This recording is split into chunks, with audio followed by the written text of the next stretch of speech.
नमस्कार दोस्तों, आज के हम इस लेक्चर में ज्योग्राफी के आगे के क्वेश्चन करेंगे। पहले वाले लेक्चर में हमने 20 क्वेश्चन किए थे। इसमें हम आगे करते हैं। तो इसमें जो अपना पहला क्वेश्चन है वो ये है कि ये पूछ रहा है कि which of the following will never get the vertical ray of the सन।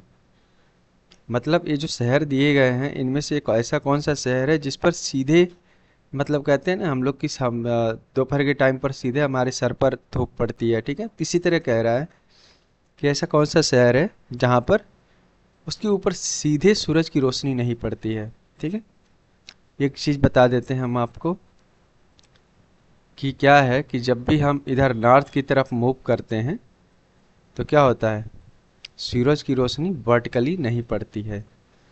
तो सबसे नॉर्थ में कौन है, श्रीनगर है।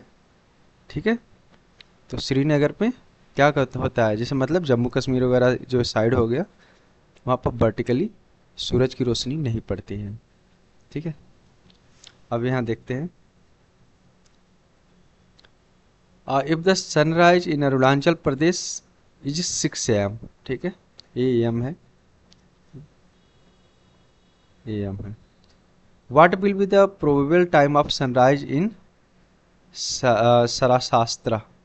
जब ये गुजरात में पड़ता है। ठीक है, ये जगह। तो कह रहा है कि अगर अरुणाचल प्रदेश में 6 बज रहे हैं तो गुजरात में कितना बजेगा। तो आप जानते हैं कि टाइम डिफरेंस कितना है अरुणाचल प्रदेश और गुजरात का, 2 घंटे का है। ठीक है, तो अगर 6 बज रहा है सुबह तो गुजरात में कितना बचेगा, 8 बजेगा। ठीक है, सुबह का मतलब एक कह सकते हैं क्या होगा कि अगर सूरज उगता है 6 बजे अरुणाचल प्रदेश में तो गुजरात में कितने बजे उगेगा, 8 बजे। ठीक है, नेक्स्ट।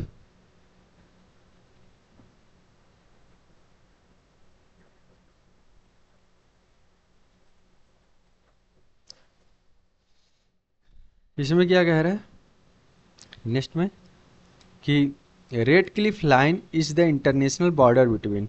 रेड क्लिफ लाइन आपको पता है, ये रेड क्लिफ लाइन जो है, जिस बंदे ने करवाया था उसका नाम ही था सर रेड क्लिफ। ठीक है, तो उसके ही नाम पर ये जो बॉर्डर है निर्धारित किया गया है इंडिया और पाकिस्तान का। तो रेड क्लिफ किसके बीच में है, इंडिया और पाकिस्तान के बीच में है। अगला क्या नाम है इसका, what is Durand line. Durand line क्या है, यहाँ पर कुछ ऑप्शन दे रखे हैं जैसे boundary between Afghanistan and Pakistan, boundary line between India and Pakistan, boundary line between India and China, boundary line between India and Bhutan Burma. ठीक है, तो ये जो डूरंड लाइन है किसके किसके बीच में है, पाकिस्तान और अफगानिस्तान के बीच में है। ठीक है, ये है इंडियाज परमानेंट रिसर्च स्टेशन दक्षिण गंगोत्री सिचुएटेड इन। ये कह रहा है कि दक्षिण गंगोत्री जो अपना रिसर्च स्टेशन है वो कहाँ पर है। तो कहाँ पर है वो, अटलांटिका। क्योंकि अपने यहाँ अपना तो एक ही रिसर्च स्टेशन है अटलांटिका में जो परमानेंट है। वहाँ पर हिमालय में नहीं है, वो इंडियन ओशियन में नहीं, ये अरबियन सी में भी नहीं है। तो कहाँ पर है अपना, अटलांटिका में। ये सबसे कोल्डेस्ट प्लेस है नॉर्थ पोल पर। अब अगला देखते हैं, which state of India touch the boundary of the highest number of other state. तो इंडिया में कह रहा है कि वो कौन सा राज्य है जो सबसे ज़्यादा जो राज्य हैं उनकी बाउंड्री को टच मारता है। तो कौन है, यहाँ पर देखो आंध्र प्रदेश दिया है, बिहार दिया है, मध्य प्रदेश दिया है, उत्तर प्रदेश दिया है। तो सबसे ज़्यादा जो टच मारता है वो कौन है, उत्तर प्रदेश।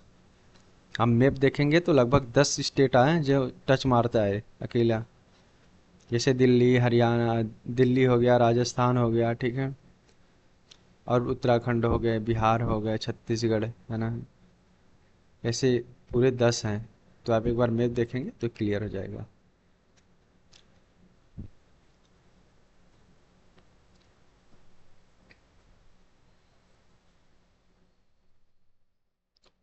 ये है अगला।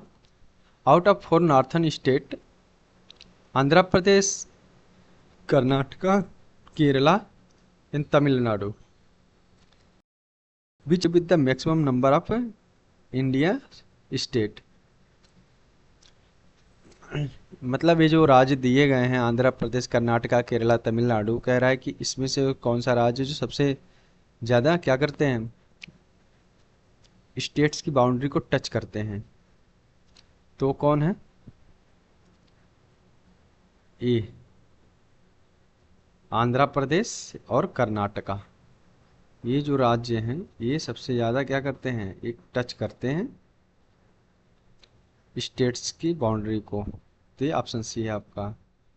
अब कह रहा है डक्कन पास इज लोकेटेड बिटवीन, डक्कन पास कहाँ पर है? तो ये पड़ता है अपने अंडमान निकोबार में। ठीक है, एक बार डक्कन पास को आप लोग गूगल करके देख सकते हैं, ये अंडमान निकोबार में पड़ता है। ठीक, which are the twin cities. अगला क्या है, कह रहा है कि कौन सा जो जो शहर दिए गए हैं नीचे, इनमें से कौन ट्विन सिटी है। तो ट्विन सिटी कौन है? ए, हैदराबाद एंड सिकंदराबाद। हैदराबाद एंड सिकंदराबाद क्या है, ट्विन सिटी हैं। ठीक है, अब आगे अगला क्वेश्चन क्या है, which state is called the sugar bowl of India. ये सबको पता है कि सबसे ज़्यादा शुगर प्रोडक्शन कौन करता है, और सबसे ज़्यादा चीनी मिल जो अभी तो फिलहाल नहीं चल रहे, लेकिन पहले सबसे ज़्यादा चीनी मिल कहाँ थे, उत्तर प्रदेश में ही थे।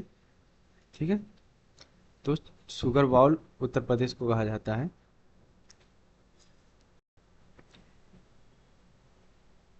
अब आता है मैकमोहन लाइन।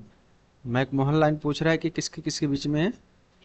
तो मैकमोहन लाइन किसके किसके बीच में है?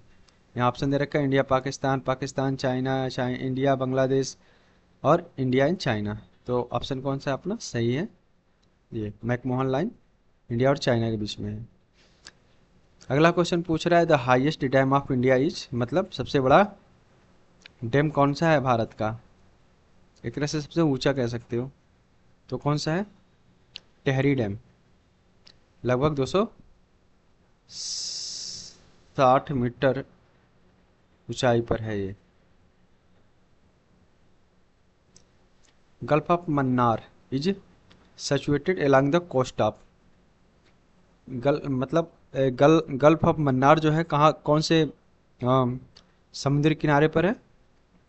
तो ऑप्शन है तमिलनाडु, केरला, कर्नाटका, आंध्र प्रदेश। तो इसमें जो ऑप्शन सही है वो है आपका तमिलनाडु। गल्फ ऑफ मन्नार कहाँ पर है? तमिलनाडु में।